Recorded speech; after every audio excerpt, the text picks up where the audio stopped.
রাজ্যের গুরুত্বপূর্ণ জেলা পূর্ব মেদিনীপুর, আর এই জেলায় শুভেন্দু অধিকারীর গড় হিসেবে পরিচিত। সেই গড়ের খেজুরিতে উঠল গেরুয়া আবির। খেজুরি 2 নম্বর ব্লকের খেজুরি কৃষি উন্নয়ন সমিতি লিমিটেডের বিপুল জয় পেল বিজেপি সমর্থিত সমবায়ী প্রার্থীরা।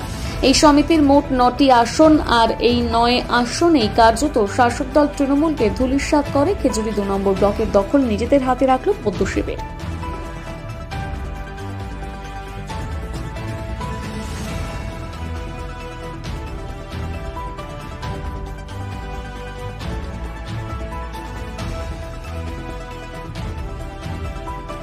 একবার বলেই সবগুলো হয়ে যাবে। খেজুরি সমবায় সমিতি বিপুল পরিমাণে বিজেপি জয়লাভ করলো। গতকাল তৃণমূল জয়লাভ করছে, আজকে বিপুল পরিমাণে জয়লাভ, কি বলবেন? গতকাল তৃণমূল কংগ্রেস একটি জয়যুক্ত হয়েছে। খেজুরি 2 নম্বর ব্লকের পরপর 2টি সমবায় সমিতি নির্বাচন আমরা জিতলাম। তৃণমূল কংগ্রেস তার পুলিশি ব্যবস্থাকে কাজে লাগিয়ে এবং প্রশাসনকে কাজে লাগিয়ে বহু ক্ষেত্রে গোটা পশ্চিমবঙ্গ জুড়ে দেখেছি আমরা যে ভোট লুট করার মধ্য দিয়ে সমবায় সমিতি জিতেছে।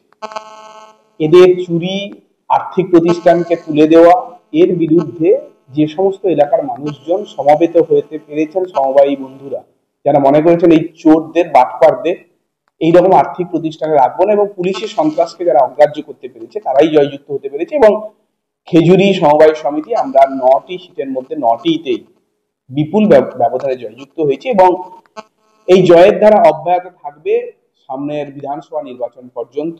2 নম্বর ব্লকে আরো কতগুলি সমবায় সমিতি নির্বাচন আছে। আমাদের কার্যকর্তারা, স্থানীয় মানুষজন তৃণমূল কংগ্রেসের বিরুদ্ধে একতাবদ্ধ হতে পেরেছে বলেই তারা কনফিডেন্ট যে সবগুলো সমবায় সমিতি তারা জয়যুক্ত।